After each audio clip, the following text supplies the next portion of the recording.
How you doing, buddy? Yeah, I don't know what the hell happened yesterday. I tried calling you. You didn't get my call. I just don't think this one's gonna work for us. Now that I dig into it, and I'll tell you why. Okay. And just hear me out here. All right, I just got done talking to a seller on the phone where we had a contract out on a subject to deal, and after I crunched the numbers on it, we're the ones that actually didn't sign, and we're backing out of the agreement before we even signed it because it's just a little too risky for us. It was going to be a rental we were going to hold and keep, but if you watch this video, I'm going to explain it all to you. Hey, can you hear me all right? Yeah, I can. How you doing, buddy? Doing all right. Just got back home and working from the office, so. Nice. Yeah, I don't know what the hell happened yesterday. I tried calling you. You didn't get my call? So weird. Yeah, I don't have any missed calls or anything. I might have to look into that. That's not good for business, because Jacob called me too, and he said I tried to call you twice and never came. Really? All right, well, I'm glad I got you on the phone. So I talked to the company that does our transactions. I talked to my two partners. I just don't think this one's going to work for us now that I dig into it. And I'll tell you why. Like, I'll tell you the strategy, and I think I can still help you out.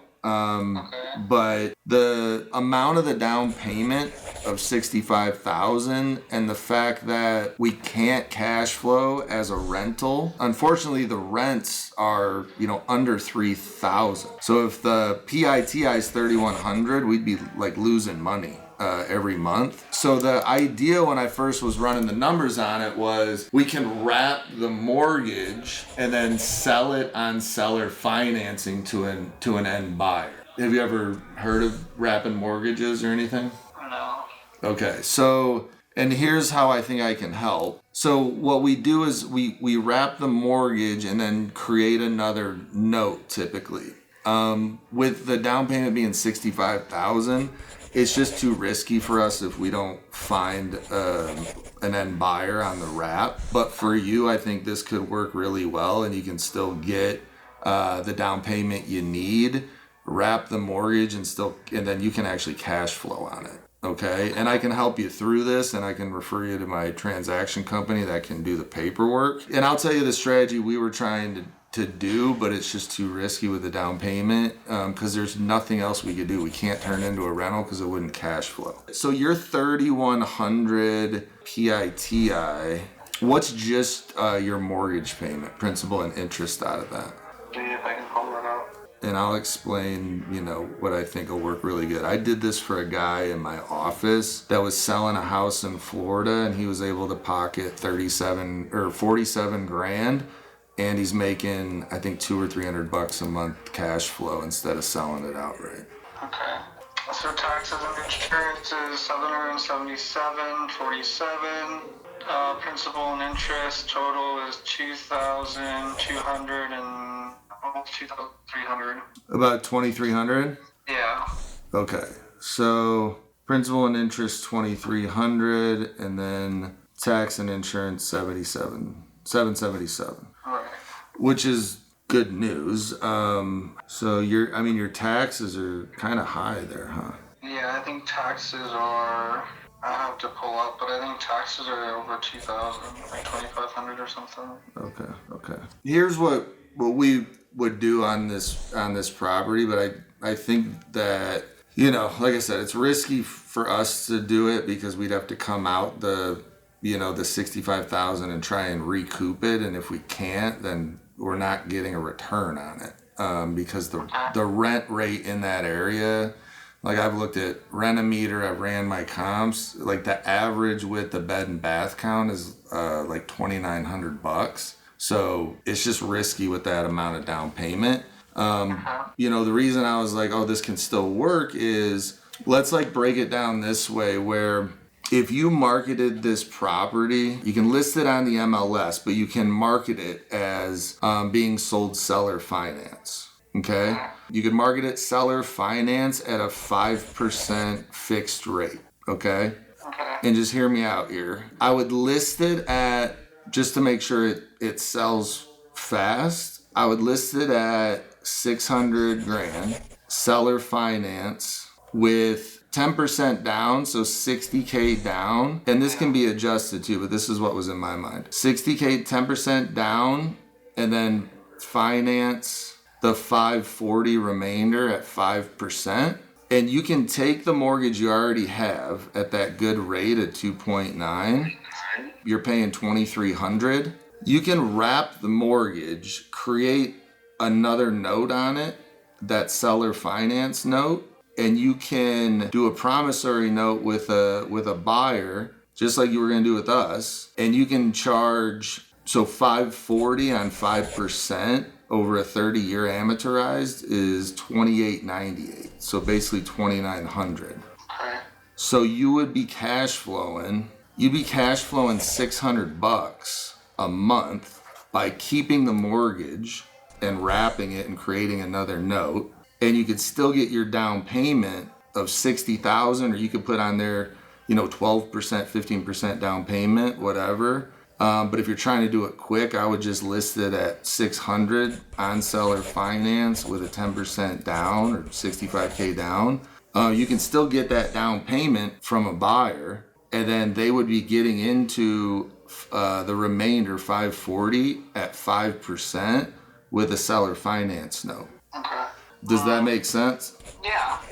So like that would be, for us to buy it, put 65K down and try and do a wrap. Like if we can't find a buyer for, that where we can actually make more than the 65 and do the wrap, then it's just a lot of cash out there if we're not getting a return right away.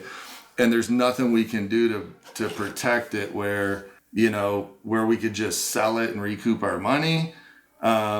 And there's no way to pivot to just listing it as a rental because we'd be losing money every month and still out the down payment, Okay. Yeah. All right. How do you guys find? You just listed on NMLS then? Yeah, if I was you, who listed your property to begin with? My business partner. Okay. Was he working it at all, or you just kind of listed it as a favor? He was working it. Yeah.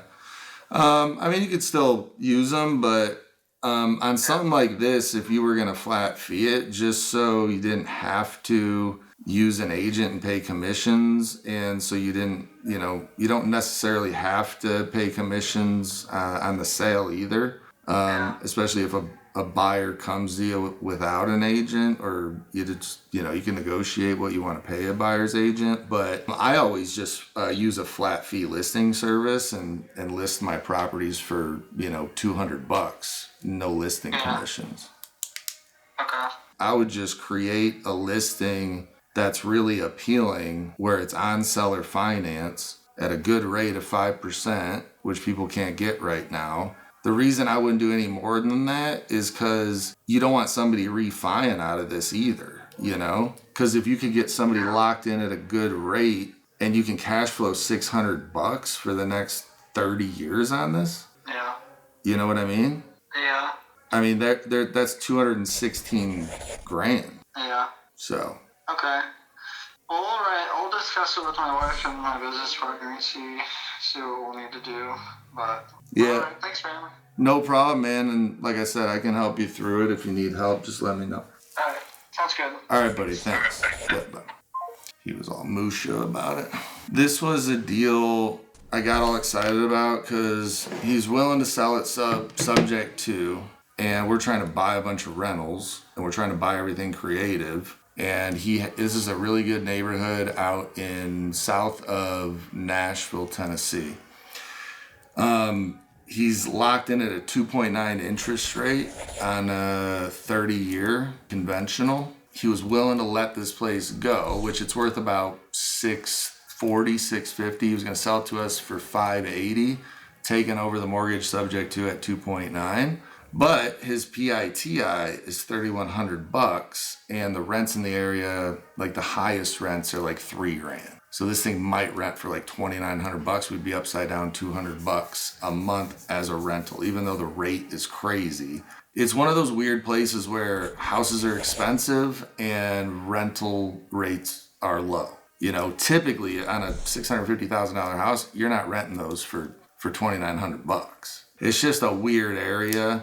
So I thought, okay, well, we could still buy it subject to, and we'll just do a wrap. We'll wrap the mortgage, create another note on it at 5%, and find an end buyer for it. But the risk is if we give him a $65,000 down payment to take over the mortgage subject to, and we can't find a buyer right away that can give us at least recoup our money, and then we could wrap the mortgage, put a couple points on top of it, and cash flow $600 a month. Like, I just don't want that $65,000 sitting out there for too long, because there's no other strategy. We couldn't list it and get our money back because of commissions and closing costs. We couldn't find a renter because it wouldn't cash flow. So that was their only strategy.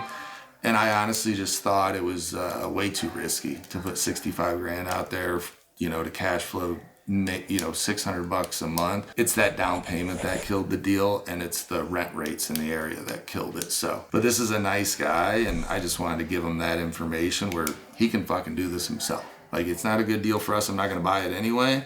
So I might as well give him the information, and hopefully it didn't go over his head, and he can do it and make more money on the sale of his house. So we'll see. Right. It's not all about helping yourself. Sometimes you got to put your pride aside and help the seller if it's something you can't buy. That's it.